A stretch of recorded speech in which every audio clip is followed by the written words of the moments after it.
welcome back today. So in this video I'm going to talk on how to find the equation of a locus in a complex number. So I have 1 to 4 questions here. So this is the first question. So I found this question to be more important, so that's why I included it here. So this is the second question here, and this is the fourth and the third question here. So before we start, let's quickly recall on something which we know as the modulo. If we have a complex number which is defined as the x plus iy, where x is the real part and y is the imaginary part, the modulus, that is, this is called the modulus, is given as the root of x squared plus the y squared, so which is the same thing as the r, which is called the modulus. So the argument, which is the angle, is what is the tan inverse of the imaginary part over the real part, while we have the Moivre's theorem, where we have we usually call it as the polar form. Again, the polar form of a complex form, when the complex is raised to power of n, is defined as this, and it's also defined as this.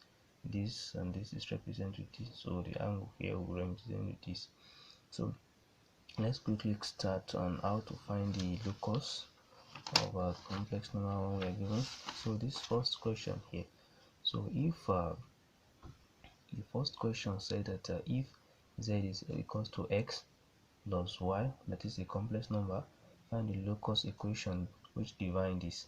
So we all know that the definition for this, that is the meaning of this, is what if z is equals to x plus iy. So the definition for this is root of x squared plus y squared, which is the definition for this. So just equate this to this. That means you have root of x squared plus y squared, which is equals to 5. So square both sides. Because square both sides, you have it as x squared, which will cancel this, plus y squared equals to what? Equals to 25. And that is the equation of locus for this. So that is the equation of locus for this. So let's quickly rush and treat the second question, which is similarly to this. So that's why I brought it up here. So we have the second question. We have to find the modulus of this. The modulus of this, which is equal to what? Which is equal to 5. We have to find the locus equation here. So definitely we know that the locus of this one, the modulus of this, that is the modulus of this, since z, which is the complex number here, is defined as this. So the modulus of this will just be in form of so here, what is inside here initially is x plus I, where z is this, and minus 2, so it's this, and it's equals to 5 to here, which is equals to 5, which means this minus 2 is now the what? Is now the real part, and this is the imaginary part, so which is equals to what? 5. Now we are to what? We are now to find the modulus. We have to find the modulus of this. So the modulus of it will now be what?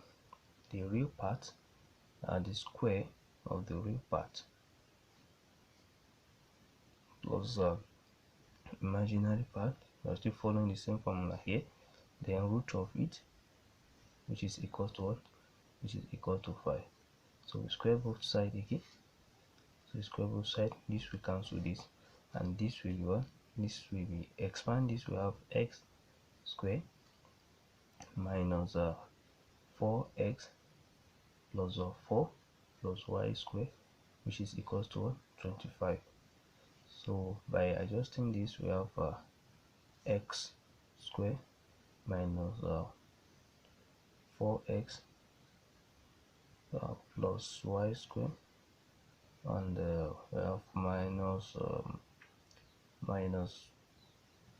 plus 4 and minus 25, which is equals to 0. So we have finally x squared minus 4x plus 5 plus y squared, then minus this 25 for 4 minus 25 for minus 21. So the equation is given as this. So let's try the third question here. So the third question is that the third question the third question here. So the third question, we are given a complex number where the angle, where we were given this complex number, we are given a complex number and the angle of it, which is the argument of this complex number equals to this. That means we all know that the argument, that is the angle, is equals to what? Tan inverse of what? Of imaginary part over the real part. So here, try to find your imaginary part and the real part, where your z here is x plus I1. So definitely here we have the imaginary part and the real part. We have the real part as 1 and we have the imaginary part as what? As I1 when we substitute for this here. So we have it like this. So definitely the angle, the tan, as in the angle, the arguments which define this, which give us this angle, will now be what? We now be tan inverse of the imaginary part which is your y, over what? Over your real part, which is now your this. So equals to what? Equals to the angle. So this is 60. This is 60. That is 1 pi is equals to 180. So pi divided by 3 will be what? 60. So pi divided by 3 is 60. So I have this one as 60.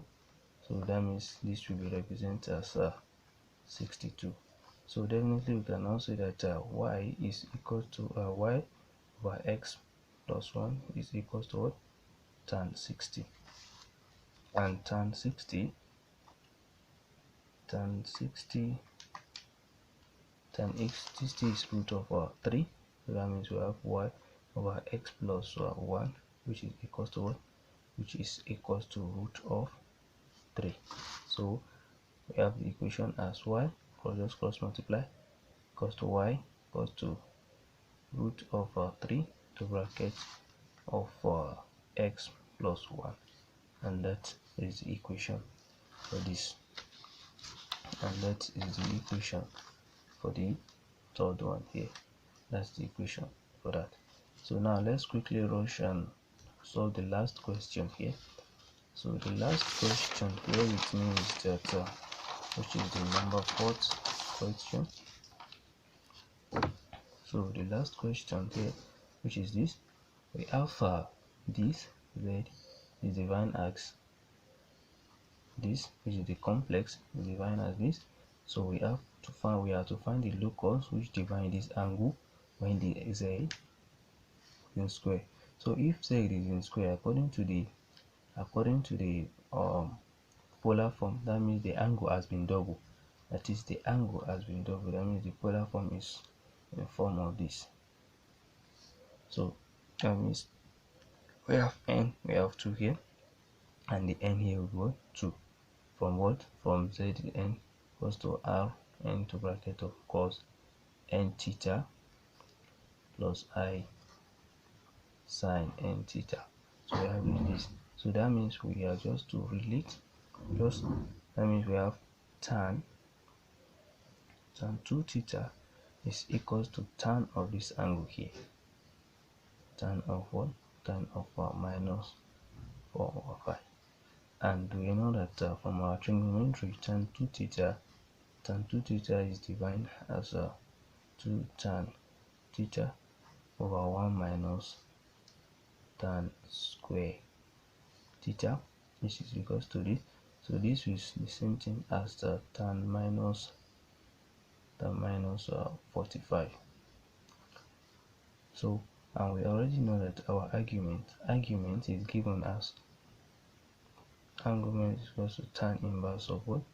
Tan inverse of y over x.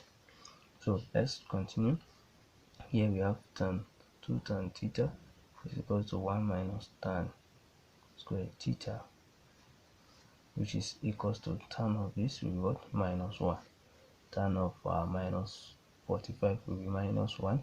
So definitely this, since argument is given as tan inverse of y over x, that means we have what? Tan theta is equals to y over x. So just substitute tan theta here. So we have here, when this is this, that is tan theta is now y over x. Just substitute it here. We have y over x all over 1 minus y over x all square equals to minus 1. So now simplify for this. So simplify for this to have your equation. You have tan, you have 2y over x all over 1 minus y square over x square, which is equals to minus 1. So if you adjust this one, just try to cross multiply. You have what? You have your 2y over x equals to minus 1 and plus y square over x. So multiply through by x square to have your equation of x square. This will be x square and this will be x square. So this cancel out and this will reduce. So we have 2xy equals to minus x square equals to minus x square, then plus what? Plus this will cancel this, plus y square. So the final equation now is the final equation, which can be rewritten as y square equal to 2xy plus x square, and that is the equation of the locus. So this is the equation of the locus for the last question. So try to have a look and have a nice day. That is all about on how to find equation of a locus. This may be the part 1, so there's some complex question on it which we shall treat. So thank you and have a look. Try to subscribe for more videos. Thank you. Have a nice day.